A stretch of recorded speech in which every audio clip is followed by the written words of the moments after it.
abra a palavra de Deus, por favor, no Evangelho, ou melhor, na carta de Paulo aos Gálatas, no Evangelho da Graça, como alguns poderiam chamá-lo. E eu gostaria que vocês abrissem no capítulo 1, versículo 6, a partir do versículo 6, e nós vamos juntos até o versículo 9. E eu sei que você já ouviu esse texto várias vezes, e se você parecer a você que eu estou repetindo o livro, a ideia é justamente essa, ok? Então vamos ler juntos? Carta de Paulo aos Gálatas, capítulo 1, verso 6 ao verso 9, diz assim a palavra de Deus: admira-me que estejais passando tão depressa daquele que vos chamou na graça de Cristo para outro evangelho, o qual não é outro, senão que há alguns que vos perturbam e querem perverter o evangelho de Cristo. Mas ainda que nós, ou mesmo um anjo, vindo do céu, vos pregue evangelho que vá além do que vos temos pregado, seja anátema. Assim como já dissemos, e agora repito, se alguém vos prega evangelho que vá além daquele que recebestes, seja anátema. Que Deus abençoe sua palavra. Vamos falar com Ele em oração. Ó Deus querido e amado Pai, privilégio tão grande é, Senhor, abrir a Tua Escritura, ouvir a Tua voz, Te adorar junto com os irmãos e pedir que Tu fales conosco. Que privilégio maravilhoso conquistado por Jesus, por absoluta graça, e que nós recebemos pela fé que Tu mesmo depositaste no nosso coração. Nesse momento nós Te pedimos, ó Pai, que esse lugar seja tomado de uma reverência tão profunda à Tua palavra, não à minha voz, mas à Tua voz, que cada palavra que eventualmente possa ser dita aqui, possa ser amplificada, potencializada pela ação do Teu Espírito, de modo que seja não eu, e nem para a minha glória, nem para a glória de Renan, nem para a glória de homem algum, mas seja o Senhor e para a Tua glória, que Tu conduzas a Tua palavra ao coração de cada um de nós, para produzir este fruto do Espírito que o Teu servo falou, e que é a própria expressão da Tua graça na nossa vida. Fala conosco, Senhor, nós oramos assim, em nome de Jesus e para a glória dEle. Amém. Passar de ano. Passar de ano era talvez a expressão mais dourada da minha infância, porque de alguma forma ela refletia no brilho dos olhos dos meus pais a perfeita satisfação comigo. Era gostoso saber que eles estavam premiando com o seu olhar de satisfação o filho estudioso que passava de ano mais uma vez. De fato, eu sempre gostei muito de estudar, e eu fui para a escola muito cedo, numa época em que havia um mito que precocidade era sinal de inteligência. Então as mães brigavam muitas vezes de maneira dissimulada, muitas vezes dizendo assim: meu filho já está na 4ª série, e ele já escreve, e ele já lê.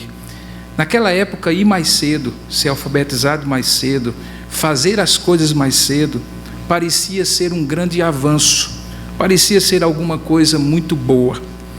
Por isso, hoje, diferentemente do que na pré-escola da minha infância, certas iniciativas e atividades que são adiantadas, hoje os psicopedagogos dizem que são absolutamente inadequadas.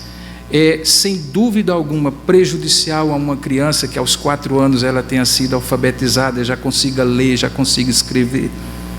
A ideia então de passar de ano hoje, possivelmente é muito mais nociva nesse sentido do que na nossa época. No entanto, quando nós pensamos em progressão, passar de ano, evoluir, progredir, desenvolver-se, nós temos que ter em mente que isso acontece através de 2 processos. Um dos processos se chama descontinuidade. O processo de aprendizagem que é feito por algo que se descontinua e que algo novo é posto no lugar, é quando nós somos ensinados a aprender coisas diferentes, inusitadas, que são incorporadas ao nosso repertório de conhecimento ou de competências.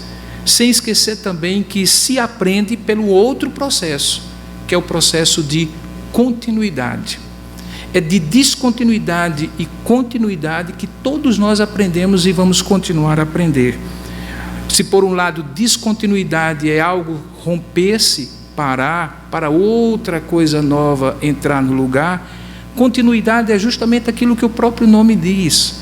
É quando um conhecimento se acumula sobre outro, uma experiência serve de patamar a partir do qual se alcança algo novo. Então, descontinuidade, para fazer uma imagem mental, é como se nós estivéssemos num muro de escalada, ou se nós estivéssemos numa montanha mesmo. Não existem degraus uniformes, contínuos, em que um serve de suporte para outro. A gente tem que se esticar, e se eu não tivesse operado, eu colocaria a perna por um lado, o braço para o outro, a gente olharia de um lado, olharia do outro, como numa escalada, num muro de escalada ou numa montanha. Continuidade, por outro lado, é aquela escadinha do pintor que faz com que o pé esquerdo se apoie para que o pé direito coloque no próximo patamar. Quando eu olho esse texto, eu vejo descontinuidade, mas uma descontinuidade ruim, que faz com que aqueles homens desaprendam algo que eles jamais poderiam aprender. Quando eu olho para esse texto, eu vejo Paulo admirado de maneira negativa, decepcionado, frustrado, porque, diferentemente de um outro apóstolo, Pedro, essa descontinuidade que ele estava agora flagrantemente denunciando era ruim. Quando eu me refiro a Pedro, eu me refiro a uma experiência de descontinuidade, mas uma experiência de descontinuidade boa, muito boa. Você lembra? Atos capítulo 10. Paulo estava na casa de um homem que curtia couro de animais, chamado Simão, na cidade de Jope, hoje é Haifa, em Israel. E ali, ao meio-dia, enquanto ele orava, apareceu uma visão para ele de um lençol. E no lençol havia todo tipo de alimento, ou todo tipo de animal vivo, no entanto impuro, que para um judeu era inadequado comer. Pedro ouve a palavra que dizia assim: toma e come.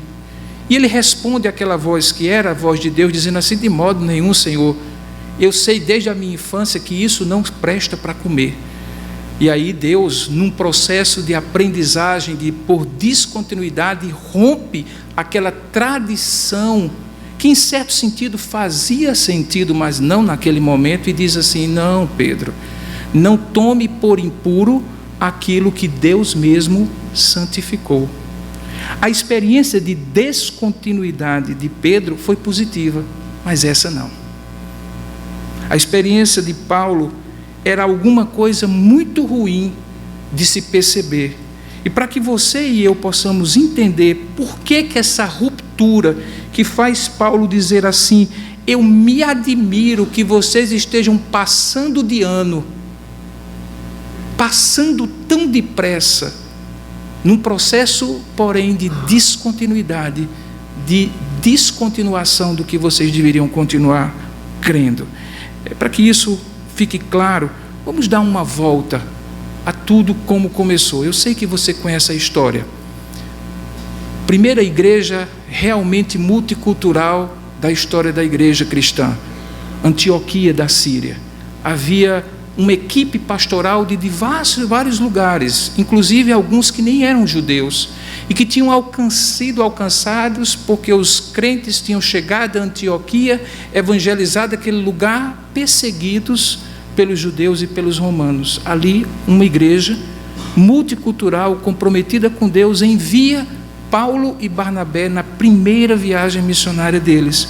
E eles começam na região onde nós hoje conhecemos como Turquia, e que naquela época era chamada de Galácia do Sul. Ali eles visitam 4 igrejas: Antioquia da Pisídia, Icônio, Listra e Derbe. Essas 4 foram as primeiras 4 igrejas plantadas aparentemente por judeus, somente no meio de gentios.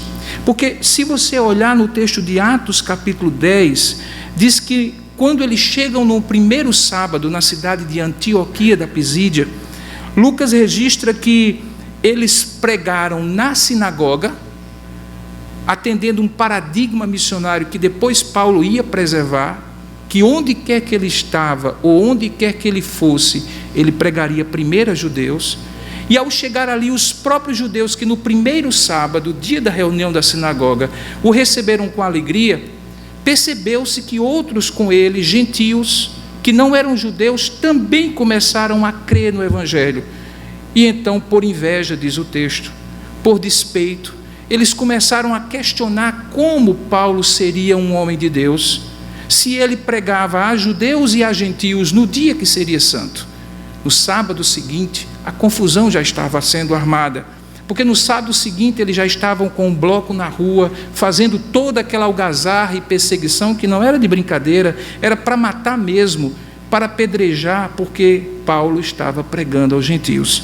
A partir dali, o evangelho de Paulo começou a ser um evangelho voltado para os gentios, não por opção dele, porque, como ele mesmo disse em outro texto, ele gostaria até de ser anátema para não perder os seus irmãos do judaísmo. Porém, por uma questão do processo de Deus de levar o evangelho até os confins da terra, aquele texto de Atos 10 proporciona os meios pelos quais o grande Pentecoste samaritano acontece.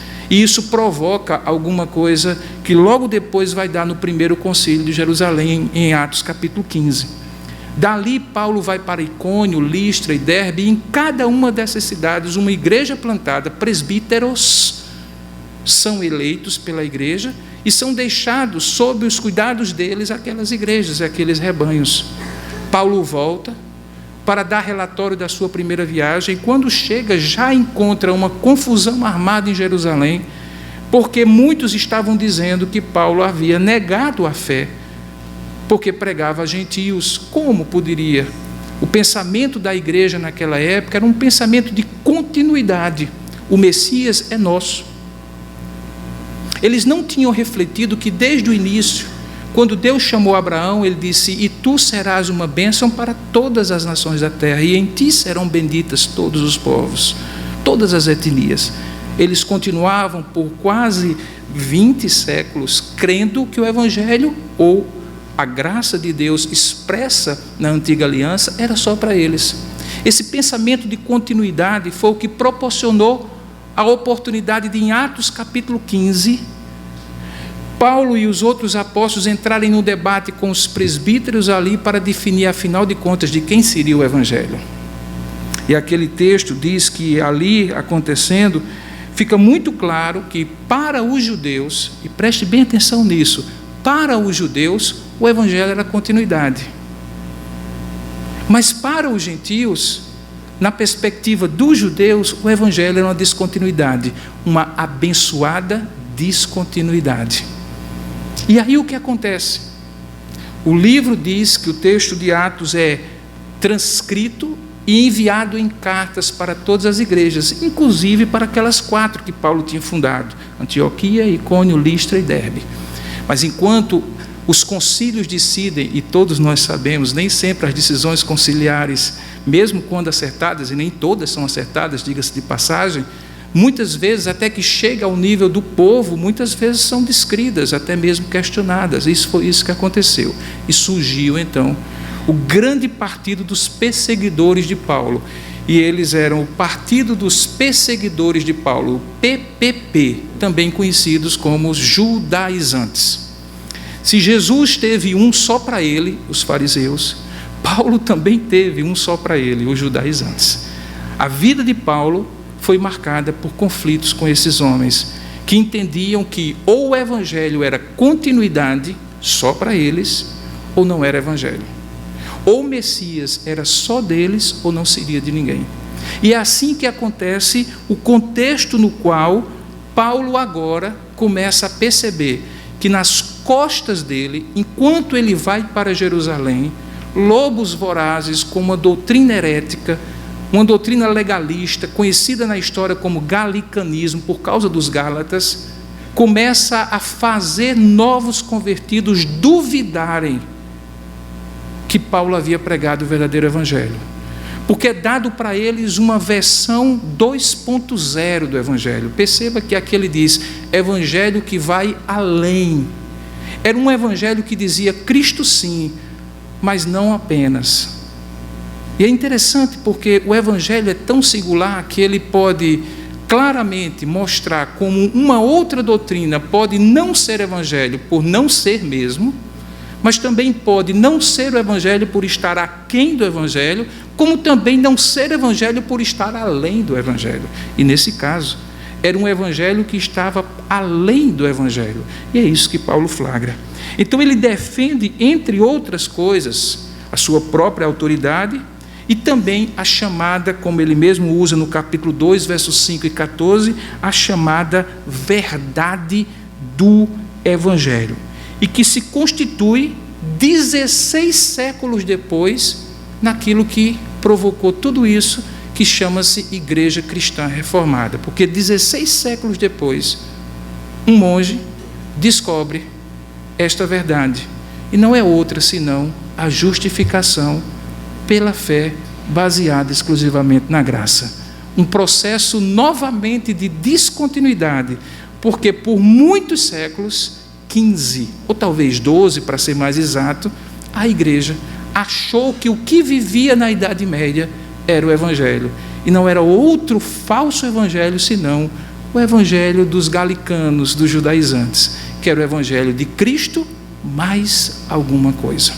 Paulo então chega aqui e primeiramente expressa sua indignação. Eu gostaria muito, eu estou me empolgando aqui, vou começar a baixar os braços, eu gostaria muito que você entendesse essa indignação de Paulo. Paulo deixa claro que os Gálatas, e preste bem atenção nisso, não estavam apenas trocando de pensamento teológico, de filosofia de vida, de código de ética. Nem mesmo eles estavam abandonando uma tese teológica por outra.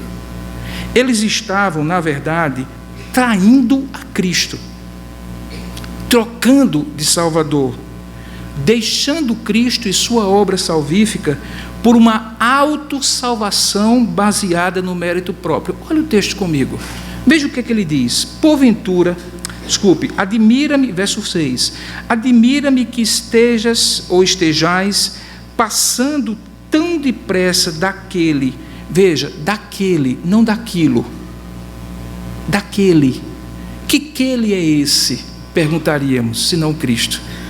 Na perspectiva de Paulo, eles não estavam deixando um pensamento teológico, senão ele diria daquilo, mas eles estão deixando uma pessoa, um princípio de lealdade, um relacionamento, uma confiança em alguém por uma confiança em si mesmo.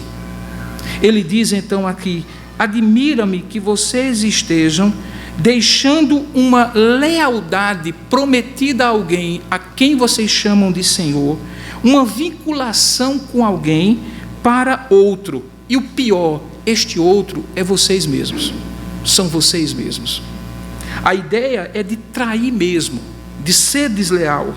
Porque diz assim, vocês estão passando depressa, tão depressa, daquele, não daquilo, como eu falei, que vos chamou na graça de Cristo.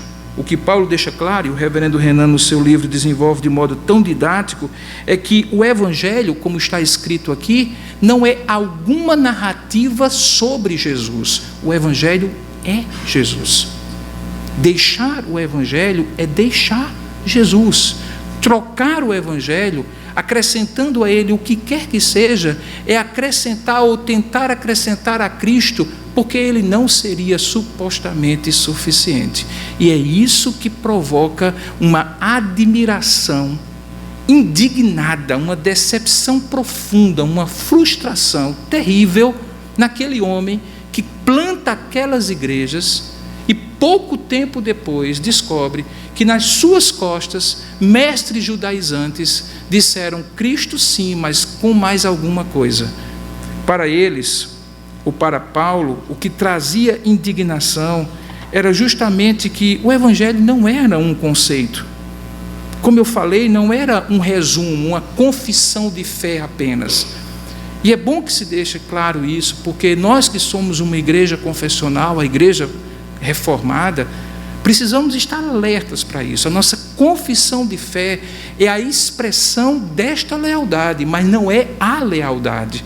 A lealdade nossa é a uma pessoa, assim como Paulo, de maneira muito clara, deixa isso exposto para os Gálatas. Também não era uma experiência esotérica, com uma força cósmica, com um espírito de luz difuso, intangível. O Evangelho e a relação com o Evangelho na pessoa de Jesus não tem a ver com experiências sensórias em momento de êxtase espiritual, não tem a ver com uma incorporação sensitiva de uma entidade em algum ritual de catarse coletiva, porque você ingeriu uma determinada bebida mágica que altera os estados de consciência e que dá a experiência de transcendência fora do corpo. Não é isso.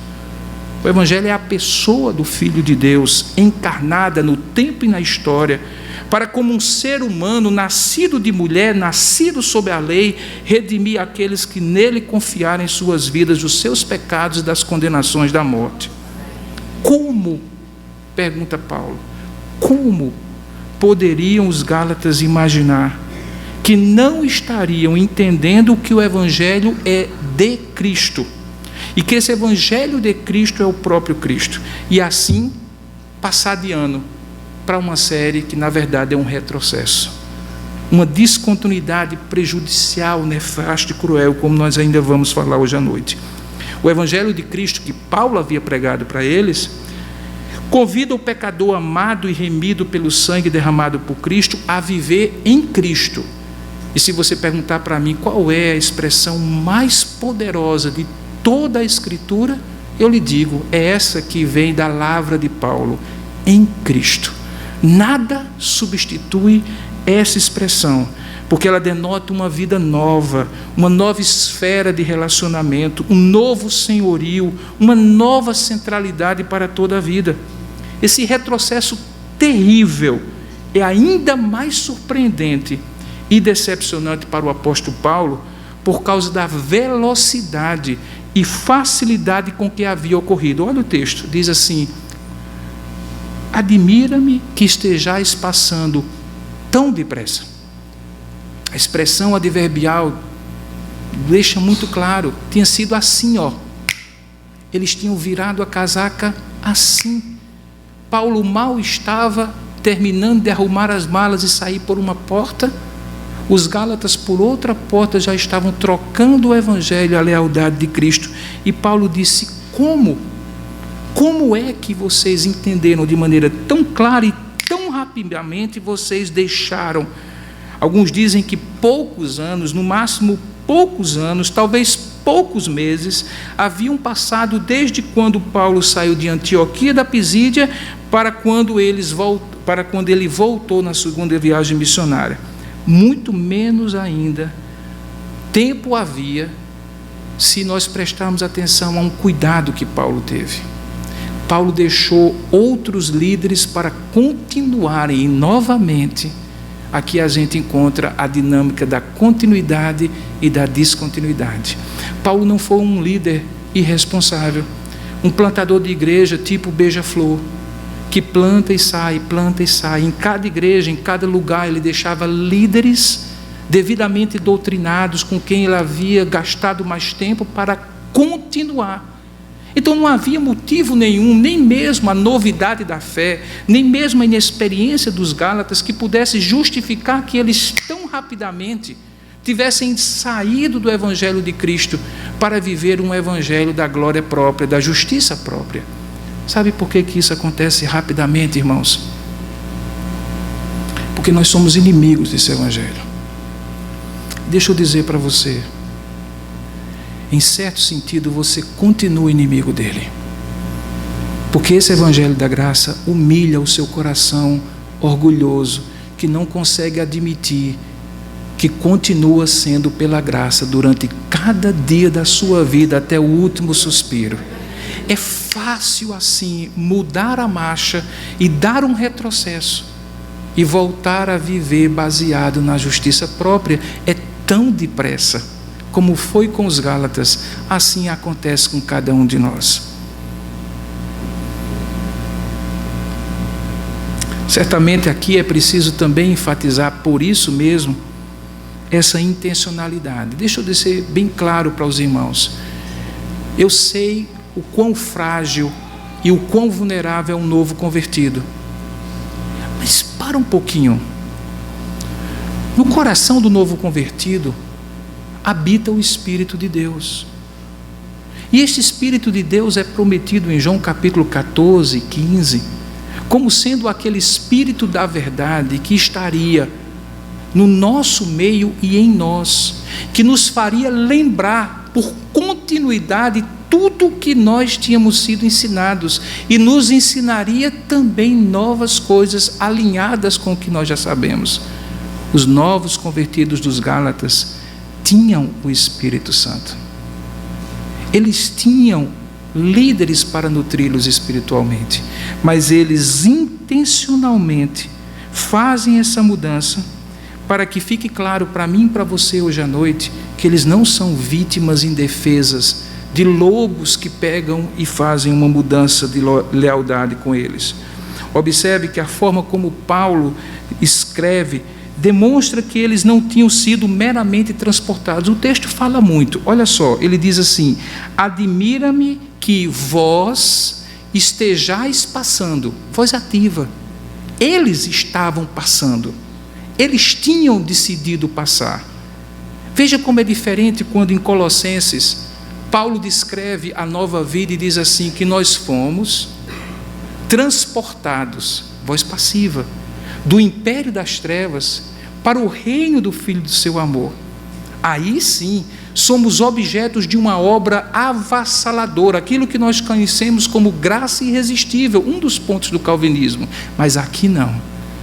Aqui nós encontramos os Gálatas intencionalmente, vós estejais tão depressa passando deliberadamente de um evangelho para outro. Paulo está então falando de uma fase da vida, e preste bem atenção nisso. Eles já eram crentes. Eles já eram crentes, assim como você e assim como eu. E esta fase da vida, que se encontra entre a salvação, justificação pela fé, e a volta de Jesus, a glorificação, é o que nós chamamos de vida cristã. Portanto, a experiência aos Gálatas não é a experiência de gente que apenas não era crente e se tornou crente, mas gente que era crente e que começou a viver baseado numa justificação pelas obras e pelo mérito, o mesmo risco que eu e você corremos a cada momento da nossa vida. Essa carta é para crente. Essa carta é para mim, essa carta é para você. Essa carta é para que a gente entenda que por conta da nossa natureza pecaminosa, nós somos intrinsecamente, essencialmente inimigos desse evangelho. E por isso, já justificados pela fé, tenhamos o mesmo cuidado que os Gálatas não tiveram. É curioso, porque eu sempre aprendi no seminário, no Instituto Bíblico Betel, quando eu fiz o meu teologia ministerial lá, em todo o tempo da minha formação, que uma das coisas mais maravilhosas, na verdade essa foi a minha experiência, no dia 11 de agosto de 1980, quando eu me converti, eu fui convertido pelo Senhor, a coisa mais maravilhosa foi ouvir alguém dizer assim: você não precisa fazer nada, venha como você estiver. E aí eu fui, ou Deus me levou, como queiram. O fato é que desde então, sabe qual é a minha grande luta? Eu continuar indo como eu estiver. Porque agora, muitas vezes, ao final de um dia em que eu aparentemente fiz tudo certo, encho o meu coração de alegria, e o meu momento devocional antes de dormir é aquele momento cheio de justiça própria. Viu, Deus? Passei de ano. E o brilho que eu desejo olhar, do mesmo brilho que eu desejava e olhava nos olhos do meu pai e da minha mãe, é o orgulho da justiça própria de quem fez, e por ao final de um dia pode dizer: me abençoe, porque eu fiz por onde. Sabe, queridos, 28 anos depois, continua a mesma coisa. Ou melhor, 35 anos depois, continua a mesma coisa. E sabe quando isso vai acabar? Nunca. Preste mais atenção um pouco.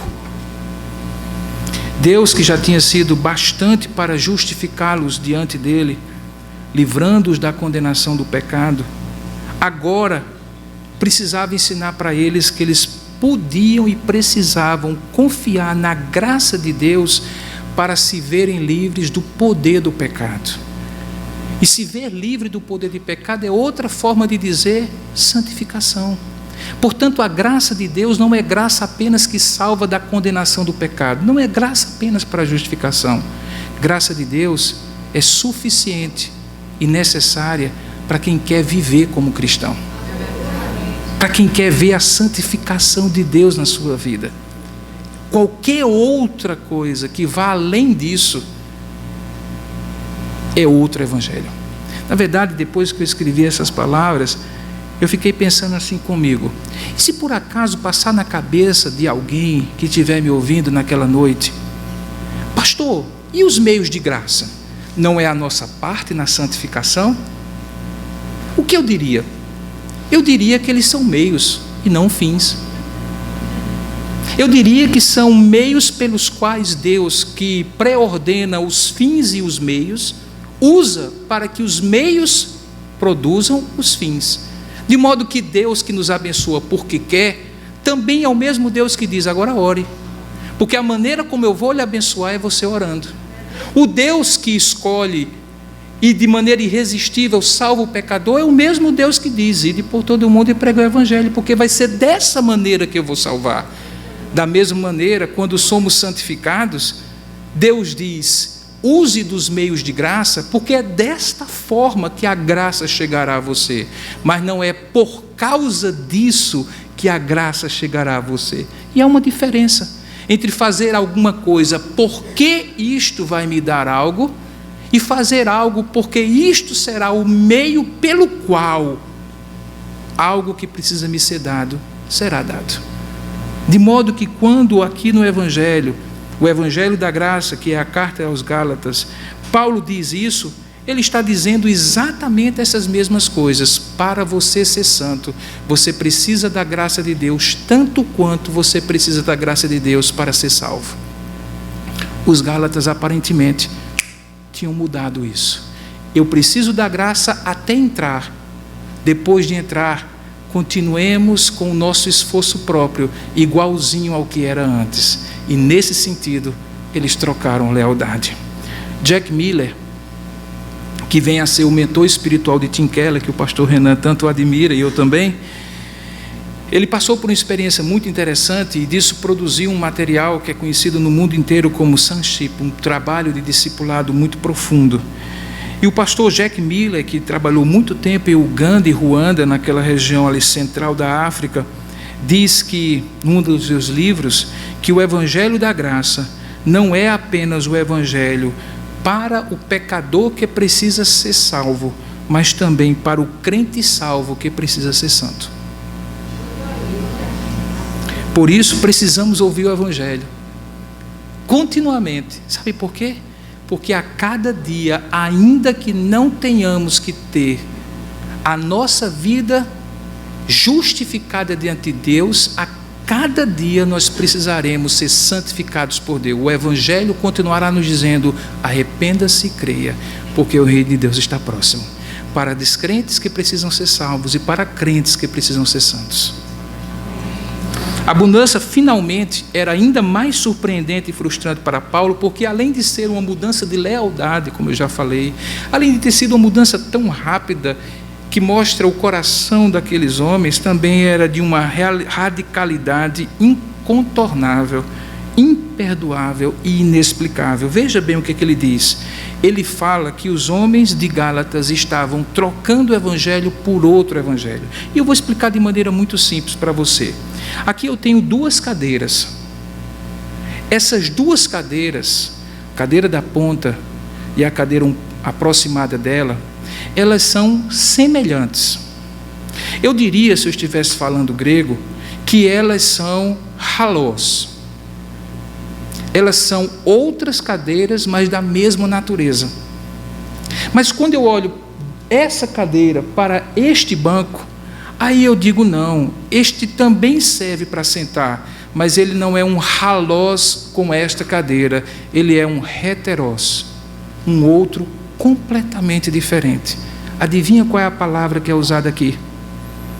Paulo diz assim: esse outro evangelho não chega nem a ser semelhante ao evangelho. Ele é um evangelho completamente diferente. Ele é um heteros, ele é uma coisa completamente distinta. Por isso Paulo ficava decepcionado e chama isso de perversão. E é simples entender perversão. Aqui está o microfone, que é a versão. Perversão é tudo aquilo que toca, abraça, tangencia, se aproxima, mas não é a versão.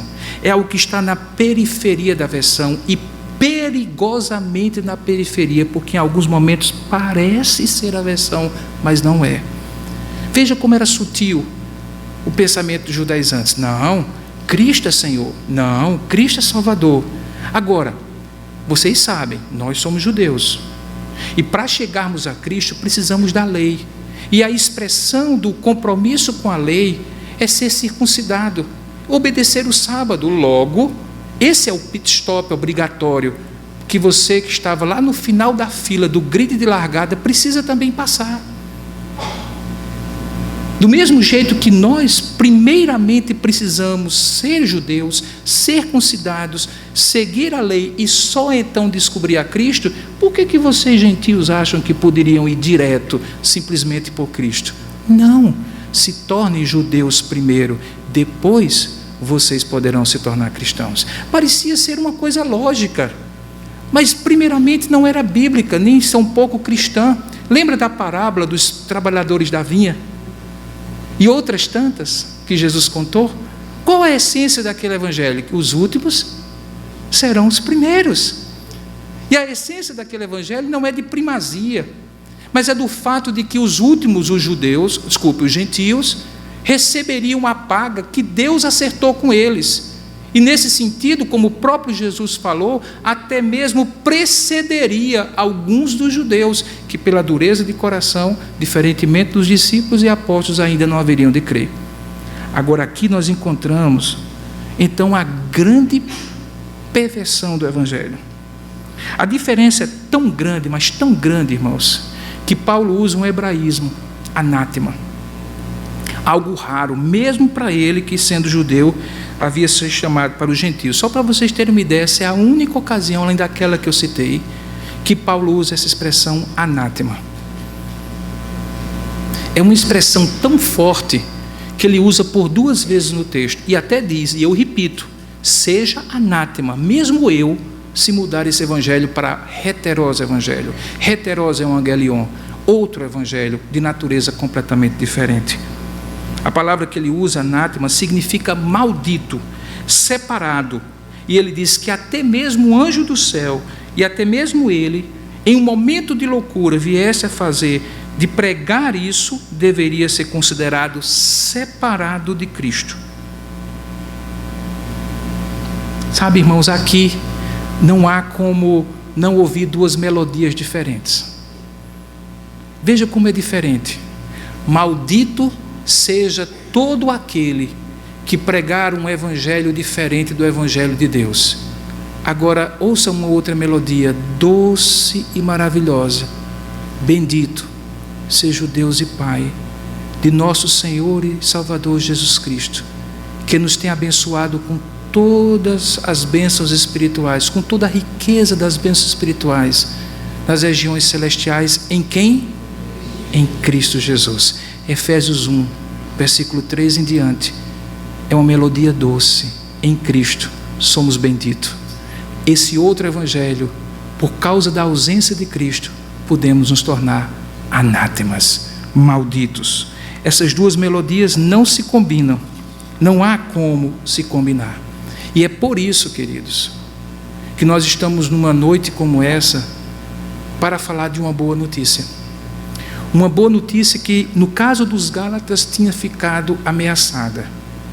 Eles, tão depressa, de maneira tão radical e de maneira tão desleal com o próprio Jesus, haviam trocado o evangelho. Você lembra de como eu me referi a minha precocidade escolar no início dessa mensagem. Sabe, irmãos, o que parecia um avanço aos olhos dos meus pais deixou algumas consequências indesejadas na minha vida, dentre as quais a mais flagrante, que é a minha dificuldade com caligrafia manual. Quem trabalha com crianças sabe que até que você tenha uma capacidade fina de escrever, você precisa desenvolver algumas competências antes, e eu não desenvolvi. Então, durante toda a minha vida, eu fui um escravo da caligrafia. E durante toda a minha vida eu não consegui escrever certo. Na verdade, se eu escrever um bilhete para você, 5 minutos depois, é possível que nem eu e talvez nem Deus entenda, quanto mais você. De tão horrível que é. Recentemente eu estava ajudando meu filho no TCC, conclusão do curso de Direito, e eu fiz algumas anotações sobre o TCC, e ele disse: tá bom, pai, amanhã eu vou copiar. Não, filho, não, copie agora, por favor. Enquanto eu estou aqui, vivo, capaz de traduzir esses hieróglifos inexplicáveis para você, valendo e perguntando para mim. Na verdade, ele disse: pai, é melhor o senhor dizer para mim tudo de novo, leia o Senhor. Então eu vou ler rápido, meu filho, senão nem eu consigo entender. Sabe, queridos, tudo isso foi fruto de uma descontinuidade ruim, muito ruim, de uma passada que eu não podia dar. E sabe o que é que aconteceu com os Gálatas? Pior do que aconteceu comigo. Não foi uma caligrafia ruim. Agora eu quero que você me acompanhe ao longo do texto. Eu não vou pregar muito tempo além disso. Na verdade eu não estou pregando, você está percebendo, né, Céfra? Então, primeiramente, veja, se acontecer com você o que aconteceu com os Gálatas, a primeira coisa que vai acontecer com você, e eu aposto que já aconteceu em algum momento da sua vida, sabe o que é? Você perde a alegria da salvação. Paulo lá na frente diz assim: o que houve com a alegria de vocês? O que houve com o júbilo de vocês? E aí eu pergunto a você: você lembra quando você era novo convertido? Você lembra como não havia vergonha?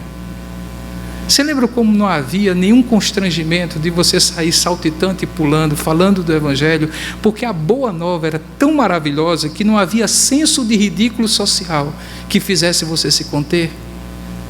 Mas aí, com o tempo, alguém lhe entregou uma lista, e aquela lista dizia assim: comporte-se dessa maneira e Deus vai lhe aprovar. Faça dessa forma e Deus vai lhe abençoar. Pague o preço e Deus vai fazer. E isso, de maneira sutil, foi sendo enraizado, e você colocou o peso sobre os seus ombros e disse: eu tenho que ter força de vontade, eu tenho que fazer. E aí, em dado momento, a alegria de ouvir o Evangelho dizendo: está feito, está consumado, se perdeu. E você começou a viver essa vida religiosa que nós somos tentados a viver, de códigos, de regras, de uma visão e uma avaliação comportamental da nossa vida, baseada na impressão que nós podemos dar, e que no nosso caso tem uma justificativa curiosa, muito curiosa, que é: dê um bom testemunho. Não que nós não devamos dar, mas preste bem atenção. Qual é o maior testemunho que você pode dar? É de um pecador que nunca peca, porque obedece direitinho e, portanto, nunca precisa da graça de Deus? Ou de um pecador que, mesmo sendo justificado pela fé, quando peca, volta ao início de tudo e diz: arrependei-vos e crede, e você volta? O seu amigo descrente, a pessoa que você conhece, se sentiria mais atraído em ver você testemunhando da sensibilidade ao pecado, do arrependimento verdadeiro e da confiança cada vez que você peca, só e exclusivamente na graça de Deus, ou este super-homem que você tenta fazer parecer aos outros? Ou esta pessoa superior que você tenta, a ponto de introduzir, internalizar o discurso mais farisaico que nós podemos fazer, que era o discurso da época de Jesus: nós, eles, nós, eles. E desde quando houve nós e eles diante de um Deus santo? Desde quando? De sempre para sempre, diante de um Deus Santo, todos nós seremos nós. Um nós religiosos que já conheceram a graça e precisam caminhar na graça. E um nós ímpios que ainda não conheceram a graça e precisam conhecer a graça. E quando conhecerem a graça, se tornarão pecadores agraciados e remidos, que precisarão continuamente da graça de Deus. Estes somos nós. O nós de dentro e os nós de fora. E diga-se de passagem, é isso que Paulo fala aos Efésios: vós que estáveis longe, vós que estáveis perto. Os que estavam perto não éramos nós, eram os judeus, e eles precisavam da graça. Assim como nós que estamos perto hoje, precisamos da graça. Portanto, não perca o júbilo, não perca a alegria da salvação, pois a vida cristã não precisa se tornar um peso obrigatório para você. Paulo pergunta: onde está o vosso júbilo? Onde está a vossa alegria? Queridos, todas as vezes que eu me emociono, e o pessoal da igreja de Tambaú diz que eu sou ruim de chorar, é porque realmente eu sou ruim de chorar, porque chorar é uma coisa muito, muito importante. Sorrir é mais fácil, mas chorar é uma coisa muito importante. Mas se tem uma coisa que me faz chorar, é quando eu me lembro da cruz. Quando eu me lembro, por exemplo, disso aqui que está acontecendo hoje, desse momento, desse exato momento. Queridos, pelas razões que vocês conhecem e razões que eu somente conheço, e pelas razões que só Deus conhece, estar aqui falando para vocês é a expressão da graça de Deus na minha vida. Vocês estarem aqui me ouvindo é a expressão da graça de Deus na minha vida. E se isso não me emociona, e se isso não me alegra em saber que eu, pobre pecador, sou não apenas chamado para conhecê-lo, mas para fazê-lo conhecido pelo mistério da pregação, que outra emoção me faria chorar mais do que saber que eu sou recipiente e instrumento da graça de Deus? Isso me dá alegria, uma alegria que me faz chorar. A caligrafia dos Gálatas também ficou ruim, porque eles perderam a força para a mudança. Veja no capítulo 3, diz assim: ó Gálatas insensatos, Gálatas insensatos, quem vos fascinou a vós outros, ante cujos olhos foi Jesus Cristo exposto crucificado? E aí ele pergunta: quero apenas saber isso, me diga uma coisa, vocês receberam o Espírito pelas obras da lei ou pela pregação da fé? Sois assim? Olha só que palavra forte de Paulo.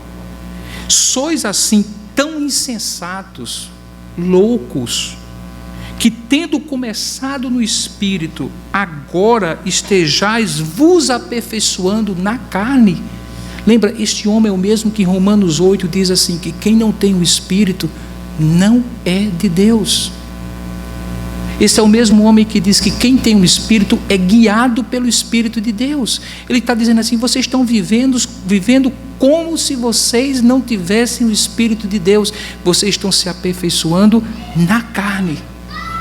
A expressão que Paulo usa aqui pode dar o significado de através da carne e pela força da carne. Portanto, quando nós não entendemos essa verdade, nós começamos a perder a força da mudança. E a força da mudança, sabe o que é? O Evangelho de Deus em vós, a esperança da glória. O que há de mais glorioso em nós, irmãos?